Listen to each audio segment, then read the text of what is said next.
We were talking about the amendments that went into the Article 2 proposal. And what I wanted to do was to read you one of the additions that got folded into the proposed language while we were at General Assembly. This is some of the proposed language, just to hear a little taste. As Unitarian Universalists, we proclaim that direct experiences of transcending mystery and wonder are a primary source of inspiration. These experiences open our hearts, renew our spirits, and transform our lives. We draw upon and are inspired by sacred, secular, and scientific understandings that help us make meaning and live into our values. We respect the histories, contexts, and cultures in which these understandings were created and are currently practiced. These sources ground us and sustain us in ordinary, difficult, and joyous times. Grateful for the experiences that move us, aware of the religious ancestries we inherit, and enlivened by the diversity which enriches our faith, we are called to ever deepen and expand our wisdom. I think that sounds pretty good. I don't know about you, but that sounds pretty right on. If you want to read more, all the information is readily available on the UUA website, and we should explore more together in the coming months. I'm looking forward to the rest of the process towards a new version of our statement about who we are as a faith. Tricky when we are explicitly non-creedal. We are already living into these values, but the dream is that the new version will help us be even clearer while we grow, while expanding who may be able to see themselves in those beliefs. All right, so that's the end of the principles and purposes part of today's message. And now into intentions. In the spirit of the passage I just read you, I wanted to share a window on a small part of my journey over the past couple years as a seminarian. It starts with an admission. As someone who was raised UU, I really don't know how to pray. Not in the way of praying out loud to many people, nor even in the way of practicing a conversation with something bigger. It took 4 years of religious and theological studies in college before I could even be comfortable with the G word. And now, here I was, a newly minted seminarian, trying to sort out my own language, my own theology, and how to pray. I knew what quiet, personal prayer feels like. That moment of panic kind of prayer, just let me get through this and I'll be good kind of prayer that I think every human makes at some point. I also knew what it felt like to be in the midst of beauty, the cathedral of the green world, or an old stone church, or listening to beautiful music, or the reverence of turning my face up to the rain. And though the last is a feeling of prayer, it isn't exactly active praying, nor is it going to be the only thing I need to help me lead us in prayer. I realized what I didn't quite know how to do as a UU is to humbly submit myself to the divine. I realized that my rootedness in the now, my upbringing with a heavy emphasis on humanism, made it hard to let my subtle body be its vulnerable, powerless self in the presence of spirit or the idea of something greater. So I tried on some ways of praying. I felt in my body what it is like to just surrender, to ask for things, to offer up my mistakes, to plead, to give space to that helplessness that I tried so hard to keep at bay, to lament and listen. One day, in the midst of juggling COVID mitigation at work, being a mom, watching the world lurch towards climate catastrophe, and also getting my work done for seminary, my Nigerian friend Shola said to me a phrase from back home, "No cause for control, everything is under alarm." Yes, exactly, I thought. There is so much that we try to control, and really, as individuals, that's just fallacy. It is part of the inheritance of this American individualism and all these other forces that keep us apart and keep us from being strong fabric together. How do we humbly submit ourselves to prayer and acknowledge that we have no control, show our soft underbelly? And can it affect our lives or the world? A few months ago, we had Reverend Rob Moore here asking similar questions, and he taught us a framework for prayer. I'm not sure if anybody remembers that, but it was thanks, oops, gimme, and wow. I had to go back and look it up because I had them all wrong.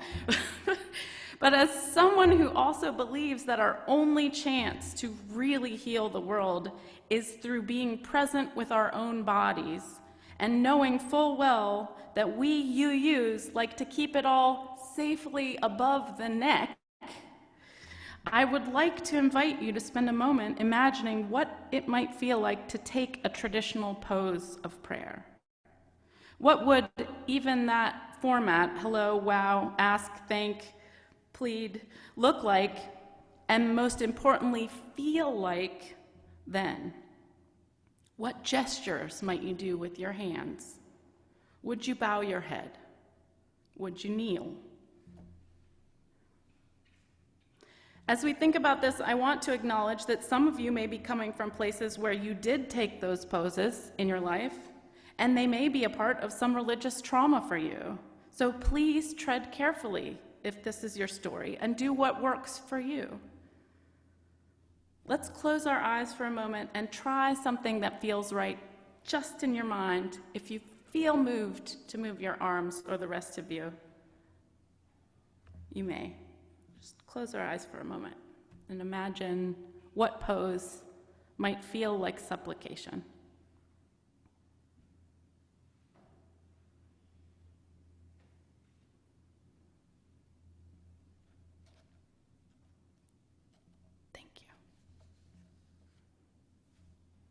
Maybe at home this week you will try something out.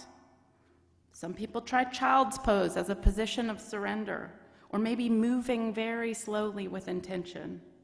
Maybe you cover your face with your hands, or bow your head. Maybe you wave your arms in the wind, or touch your feet, or lie flat down on the ground. Maybe it is just sitting still with your hands open. What feels right to you? While I explored my relationship to prayer in various ways, I was also doing some work on time, space, energy distribution in one of my seminary classes. And through the alchemical combination of those things, I stumbled into a habit, a healthy one. I realized that in trying to pray and trying to take on practices, that there was some small part of me that had the expectation that every day I would wake up and be able to set some kind of intention for the day. Another illusion of control. That this intention would then help guide me and keep me in tune with what I really wanted to live into. However, I began to accept reality. My body does not like to think that clearly in the mornings. I do not wake up full of hope and possibility with my deepest longings for my ideal self jumping to my mind. The reality is that I often feel pretty crappy at that time of day. One kind of positive step I can conjure up first thing is that of the hello, help me find hope kind. And actually, doing that helps. Taking a moment to pause, not be afraid of the asking for help. This surrender, this prayer can connect me to thousands of years of humans who have turned to something outside themselves and said, "Good morning, I cannot do this alone, help me get through this."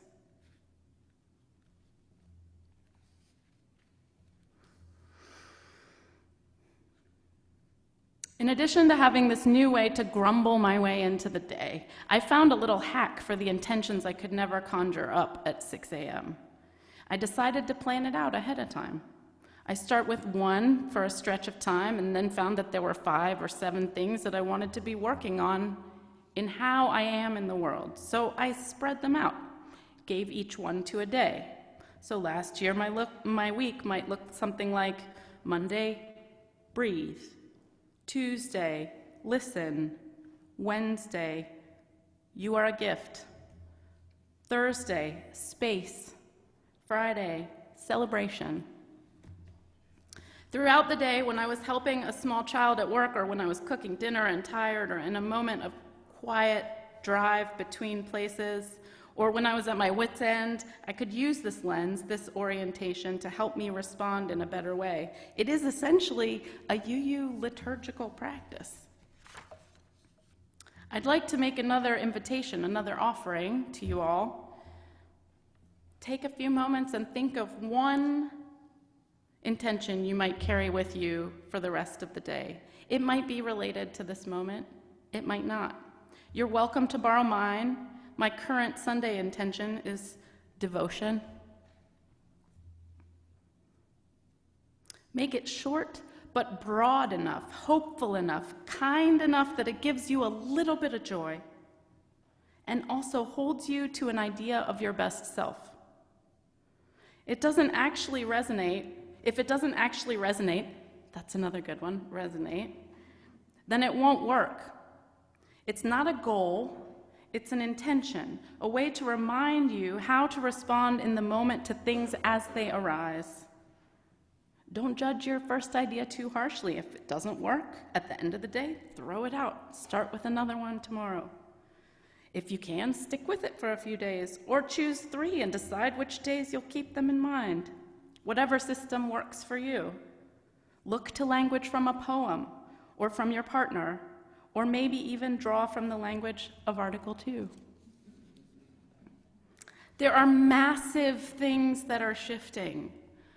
The world itself is an uncertain place, and for many people around the globe, this is not a distant, abstract feeling. It is an immediate, existential precarity. In these vast forces, as well as in the small daily moments of challenge, I personally need an anchor. How can I anchor myself more fully in this moment, in my values, and respond to each tiny thing with greater and greater skill? How can I do it in a way that is not all thinking and under the illusion of control, literally living into the values we promote? It is my hope that we will stitch ourselves together humbly to create a fabric that lifts up more and more people and takes more and more action in the world to meet this moment.